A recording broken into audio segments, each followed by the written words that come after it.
Como la menor de la familia, Keegan tuvo la suerte de nacer en una familia libre e igualitaria.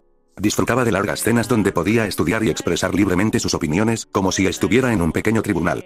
Durante su infancia, sus hermanos asistieron a prestigiosas escuelas, se graduaron como abogados y ocuparon puestos de poder, mientras que ella solo pudo llegar a ser una dama de la mansión, esperando casarse. Sus padres estaban orgullosos del excelente desempeño de sus hermanos. La familia Keo prosperó gracias a ellos, y ella, cada vez más callada, finalmente perdió su derecho a la palabra, quizás porque nunca fue igualitaria. Cuando sus padres decidieron casarla con un noble que les ayudaría a aumentar su prestigio y estatus, Keegan se resistió cambiando su apariencia, y el noble se marchó al verla. Por lo tanto, ella siguió a su hermano Harold al condado de Limerick entre semana, donde lo ayudaba a organizar información y a determinar leyes y reglamentos clave. El récord de Betsy. Asunto del registro. Betsy está casada con Harold. Esta fue la primera vez que nos vimos a solas. Tuvimos una reunión en la habitación de Betsy en la residencia de la familia Mesmer el 16 de enero a las 3 de la tarde. ¿Sabe qué le pasó? Me contó que está separada de Harold. Aunque siente que esta casa le resulta familiar y le ayuda durante su embarazo, hay un dejo de impotencia en su tono. ¿Qué pasó entre ella y Harold? Suspiró varias veces durante nuestra conversación y mencionó que Harold no la había acompañado a al menos 2 citas médicas. ¿Es por eso que regresó? Creo que sí. Puedo ver por su comportamiento que no está satisfecha con su matrimonio. Desde otra perspectiva, esto podría ser algo positivo. ¿Por qué cree que es positivo? Es positivo porque le permite distanciarse de su matrimonio y ver otras cosas de la vida con mayor objetividad. ¿A qué se refería con otras cosas? Entró a escondidas en el estudio de su marido, que suele estar cerrado, y descubrió varias cuentas de ahorro importantes a su nombre. Al principio, no les prestó mucha atención. ¿Cuál es su opinión al respecto? Le recordé que no es posible que ahorre tanto dinero con sus ingresos mensuales. ¿Cómo respondió? Cambió el tono y preguntó con cautela. Si descubriera que alguien cercano a usted tiene problemas legales, ¿le afectaría? ¿Cómo interpretó su pregunta? Percibí miedo en su tono. Respondí que no podía responder preguntas hipotéticas a menos que presentara pruebas concretas. ¿Por qué dijiste eso? Necesita asesoramiento profesional. Las hipótesis vagas no servirán de nada a menos que me muestre algo. ¿Consideró esto como una transacción? Sí. ¿Qué pasó después? ¿Le reveló alguna información más valiosa? Sí, en efecto. Encontró una carta de su padre a Harold, agradeciéndole por ayudar a resolver acusaciones infundadas como magistrado, y adjuntó un cheque por una gran cantidad. Le temblaban las manos al mencionar la carta. ¿Cómo interpretó su comportamiento? Debió de armarse de valor, ya que afecta a las 2 personas más cercanas a ella, su padre y su esposo. Para tranquilizarla, le dije que no compartiría esta conversación con nadie y le aconsejé que contratara a un abogado para demostrar que esos bienes inexplicados no tenían nada que ver con ella. ¿Por qué le dio ese consejo? Porque necesitó un aliado para ganar ese juicio. ¿Tuvieron alguna otra conversación después de eso? Me pidió que la visitara de nuevo. Aceptó. Por supuesto.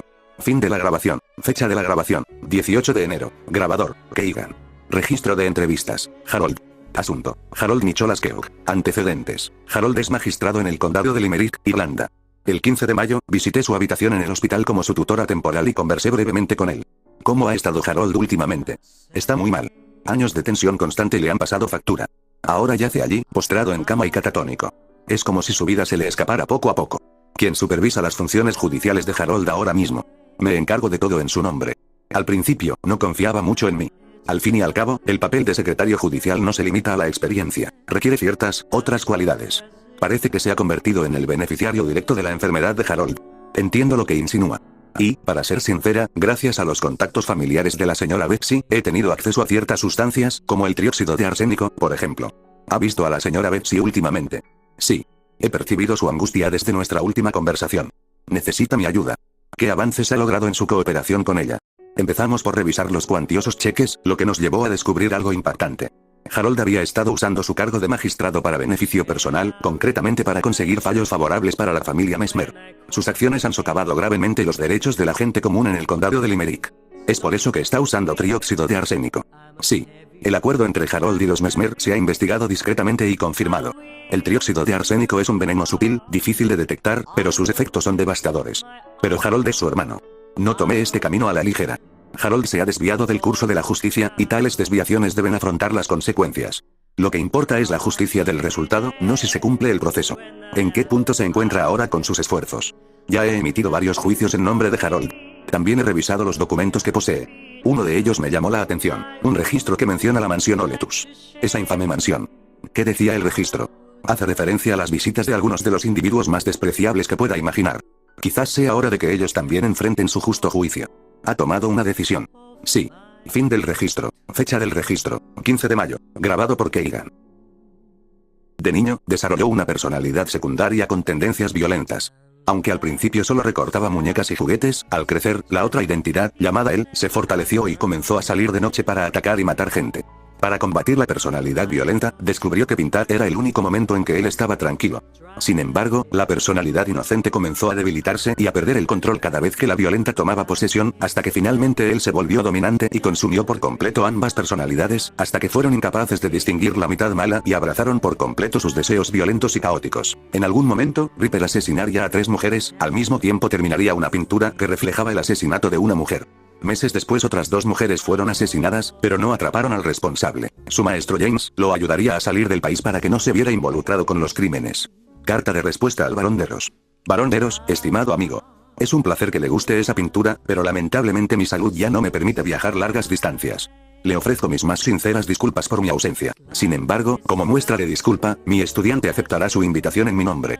Es un joven talentoso y esta vez traerá sus pinturas. Estoy seguro de que ambos compartirán un valioso discurso estético. Lamentablemente, ahora está ocupado con asuntos personales y su partida se retrasará 3 meses. Todo lo mejor. Atentamente, James. Philip y Christina eran hermanos, y en su juventud él fue aprendiz de un artista de cera. Su madre era criada, pero un día, después de ir a trabajar, se cayó del tejado del edificio y falleció. Los hermanos recibieron una indemnización y se les advirtió que no investigaran su muerte ni creyeran en ningún rumor. Al crecer, ambos hermanos se hicieron conocidos por su arte en cera y organizaron una exposición de esculturas de cera inspiradas en criminales que tuvo mucho éxito. En algún momento, Philip se fascinó con la pseudociencia de la fisonomía, que consistía en la idea de que la apariencia externa y las características físicas de una persona, principalmente el rostro, podían utilizarse para determinar su carácter y personalidad. Decidido a forjarse una carrera que combinara su arte con la evaluación del potencial criminal de una persona basándose en sus rasgos, un encuentro inesperado le permitió viajar y difundir sus teorías e investigaciones. Un trabajo académico pendiente. Un artículo académico pendiente de publicación que es parcialmente indiscernible. Un estudio sobre los rasgos faciales de los criminales. Philip, 1. Antecedentes. El aumento de la delincuencia ha perjudicado gravemente y ha provocado tragedias en numerosas familias. Se desconocen los motivos de estos perpetradores. Múltiples hipótesis apuntan a la posibilidad de determinar factores delictivos a partir de los rasgos faciales. Las esculturas de cera se consideran un medio importante para estudiar la estructura corporal de los delincuentes. En los últimos años, ha aumentado la tendencia a utilizarlas como prueba en los tribunales, por ello, intento estudiar los rasgos faciales de los delincuentes desde una perspectiva experimental. 2. Proceso de muestreo. Se obtuvieron muestras de todo el mundo, abarcando todas las clases sociales y ocupaciones.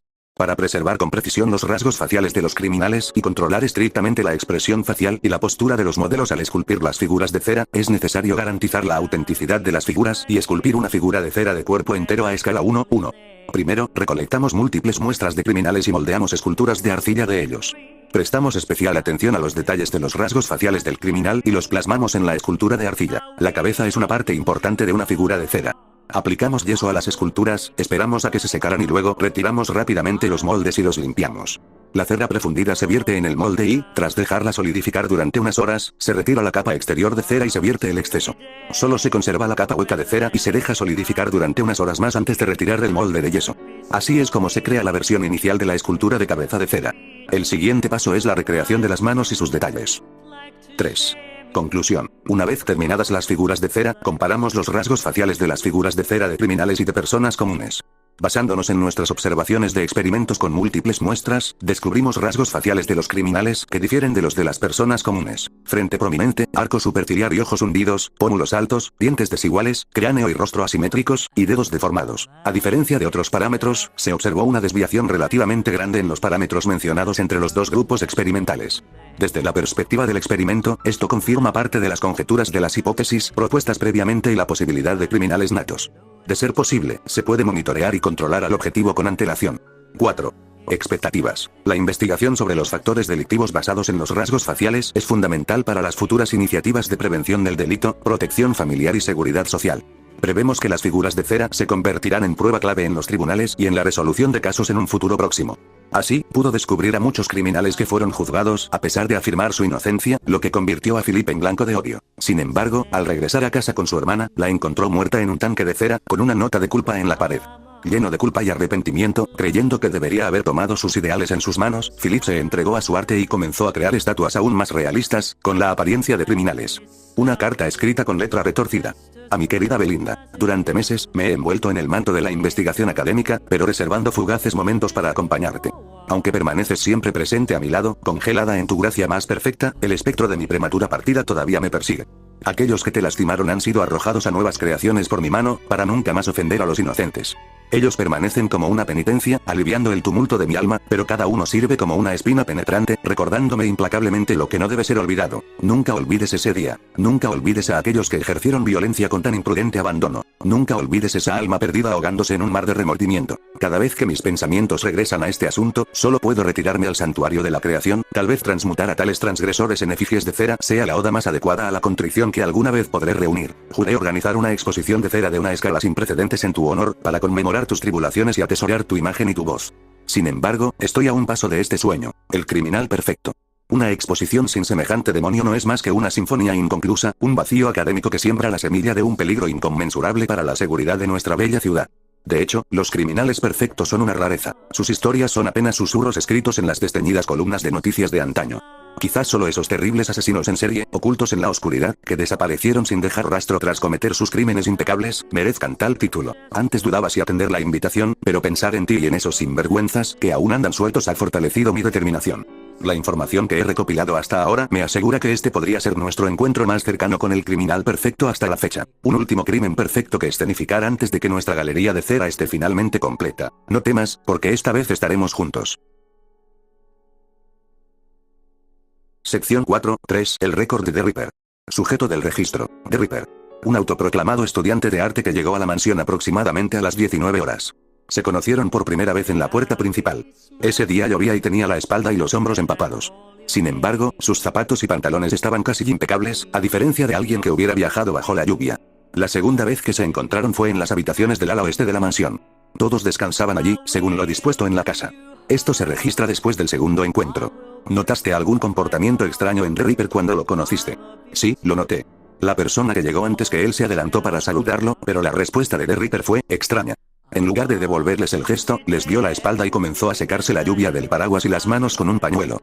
Después, se dio la vuelta y respondió cortésmente: lo siento mucho, pero con este mal tiempo es muy difícil conservar la etiqueta. Su expresión era completamente descarada. Alguno de sus comportamientos le dejó una impresión duradera. Sí, la tuvo. ¿Cómo es eso? Mientras se limpiaba la mano con el pañuelo, se secaba las yemas de los dedos, casi compulsivamente, y cuando le hablé de mi profesión de secretaria, su sonrisa fue encantadora. ¿Volviste a hablar con él después de eso? Sí. ¿Sobre qué, si me permite la pregunta? Un cuadro. ¿Cuándo fue esto? La segunda vez que nos vimos. Podría describir la conversación. Me daba la espalda y admiraba un cuadro en la sala de estar. Cuando me acerqué, dijo de repente: es una obra maestra, ¿no le parece? No se giró ni una sola vez, pero a juzgar por su voz, estaba completamente seguro de que era yo. ¿Cómo lo supiste? Porque después me dijo: al igual que el ritmo de tus pasos, es algo que admiro mucho. Pit-pat, pit-pat, pit-pat, parece que sus palabras te marcaron profundamente, ¿verdad? Sí. ¿Puedes decirme por qué? Porque el tono de su voz me recuerda a aquella canción popular que escuché en Londres sobre White Sand Street. ¿Cómo le respondiste? Me temo que no sé mucho de arte, dije. ¿Y entonces? Y entonces respondió: no hay motivo de preocupación. Al fin y al cabo, en el arte no hay bien ni mal, al igual que en el mundo no hay bien ni mal absolutos. ¿Es esto lo que quiere destacar en el registro? No, lo que quiero destacar es su expresión al hablar. Esa mirada de intenso escrutinio me resultaba tan familiar. ¿Qué pasó después? Nos quedamos mirando a la pintura un rato. De repente, parece que se le ocurrió algo interesante y me dijo: si fuera por mí y mi sentido artístico, habría pintado sus adorables ojitos cerrados. No habría sido más bonito. ¿Estás de acuerdo con su valoración? Para nada. Sigo prefiriendo cómo se mira la gente en el espejo.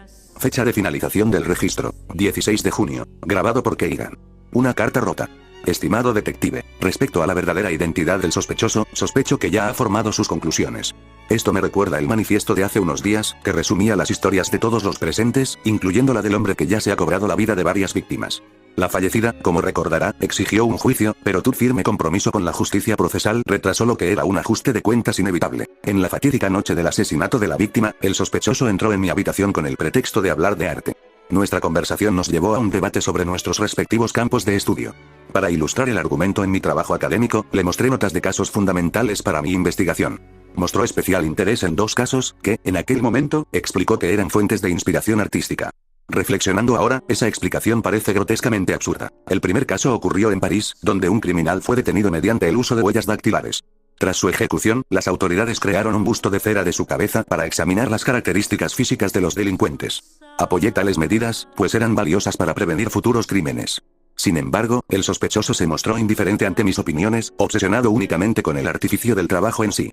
Pasamos al segundo caso. Este segundo caso involucraba a una ama de casa que envenenó a su esposo con una dosis letal de arsénico, causándole la muerte. Fue condenada a cadena perpetua. Sin embargo, los informes públicos indicaban la falta de pruebas. Si la escena del crimen no se hubiera conservado meticulosamente, bien podría haberse convertido en otro caso irresoluble, lo que la prensa suele denominar un crimen perfecto. Fue en este punto que se excusó, citando compromisos previos. Ahora, al considerar la muerte de la víctima, la conexión entre los hechos de estos casos y la forma en que falleció se vuelve innegable. Esas mismas notas del caso, que pretendía utilizar con fines académicos, proporcionaron involuntariamente el método para las acciones del criminal. Y, sin embargo, gracias a tu inquebrantable apego a la justicia procesal, un criminal que debería haber sido detenido se nos ha escapado. Todos somos cómplices de la muerte de la víctima. Usted también es cómplice de esta tragedia. Al reflexionar sobre los casos documentados en esas notas, muchos de los cuales siguen sin resolverse por falta de pruebas, me temo que, en los confines de esta mansión aislada, podríamos enfrentarnos a un destino similar. Tuyo, Philip. La última página de un cuaderno. Fecha del informe, 30 de junio. Personal denunciante, Edmund Red, H56100. Id del informe, O 1901, J6. Sospechoso, The Ripper. Relator, Edmund Red. Contenido, se dejó una carta sobre la mesa a medianoche. Me dijeron que mis acciones contribuyeron indirectamente a la tragedia que sufrió la señorita Keogh. Esta es una acusación infundada. No fui yo quien causó daños irreversibles a la señorita Keogh. El verdadero autor es el sospechoso. Basándonos en los antecedentes penales del sospechoso, la señorita Keogh encaja con la descripción de sus víctimas anteriores. En este momento, no creo que el autor de la carta tenga pruebas suficientes para acusarme. Es evidente que la responsabilidad indirecta que mencionó es simplemente una amenaza para llegar a un acuerdo conmigo. El cuaderno que mencionó, que contiene registros del modus operandi perfecto, también se ha perdido. Dado que el autor decidió revelar voluntariamente esta información clave, podemos inferir que, por ahora, ha optado por la justicia. No puedo predecir qué hará el sospechoso en este punto muerto, así que debo actuar antes de que lo haga. Si resulta, como dijo la señorita Keogh, que los delitos nunca se llevan ante la justicia, esta será la última vez que ejerza mi poder como policía. Esta es mi última promesa a H56100. Una página del archivo de experimento de The Ripper. Número de serie 202. Nombre, The Ripper. Indicadores de prueba. 1. Injusto. 2. Pureza del arte. 3. Autojuicio. Inclinación. Un criminal innato y desenfrenado. Resultados de la prueba. 1. Evaluación general. Debido a que los miembros de este grupo tenían un amplio conocimiento sobre delincuencia, me preocupaba mucho que los incluyeran en el mismo grupo. Para 202, el crimen es la búsqueda de puro arte. Durante este proceso, está completamente inmerso y nunca reflexiona sobre su comportamiento. Durante el experimento, a diferencia de los otros tres sujetos de prueba, 202 nunca dudó entre justo e injusto, ni por un instante. 2. Metodología. En la fase inicial del experimento, los sujetos se dividieron en facciones bien definidas. Sin embargo, la divergencia en su cognición fundamental debilitó dicha alianza, formada con base en la experiencia. Efectivamente, una carta con crímenes dejada en la mesa del comedor hizo que sus alianzas se desmoronaran rápidamente. 202 no se vio afectado, mientras que los otros tres sujetos de prueba comenzaron a reevaluar el significado de justicia. Esto le dio a 202 la ventaja en todo el experimento. Durante el experimento, 202 persiguió de todo corazón el método para llevar a cabo el crimen perfecto descrito por 203, con la mira siempre puesta en 211. Al final, 202 logró su objetivo y empujó al justo 204 a un abismo de creencias desmoronadas. 3. Resumen del análisis. Este experimento logró alcanzar el resultado predeterminado gracias a la inquebrantable autoconciencia de 202. Siendo el sujeto más distintivo del grupo, 202 siempre mantuvo una calma absoluta y una visión clara de los objetivos, sin estar bajo la influencia de drogas. 202 no sentía remordimientos, independientemente del delito. Su búsqueda del crimen perfecto fue pura y extrema. En su opinión, era puro arte y carente de relación con la justicia. Esta forma de pensar le permitió abandonar todo sentido de moralidad y permanecer libre. 202 logró evitar ser castigado por los demás sujetos de prueba gracias a la adhesión de 204 a la justicia procesal. Tampoco sufrió ningún impacto psicológico, lo que llevó a 211 a considerarlo un vacío en la justicia. La existencia de 202 hizo que 204 abandonara la noción de justicia visible y buscara ejercer poder discrecional sobre él, lo que finalmente resultó en su autodestrucción. El papel que desempeñaron 202 en este grupo proporcionó una nueva forma de pensar para la agrupación en experimentos posteriores. Al estudiar personas similares, además de utilizar la competencia para aumentar la eficacia de los fármacos, aumentar la varianza entre los sujetos de prueba también es un método viable, especialmente cuando estos parecen compartir la misma opinión. A medida que avanza el experimento, mientras se dan cuenta gradualmente de la diferencia en sus métodos para lograr sus objetivos, e incluso de las diferencias en sus propios objetivos, las posibilidades presentes en sus elecciones son suficientes para garantizar que obtendrán resultados valiosos, independientemente del resultado.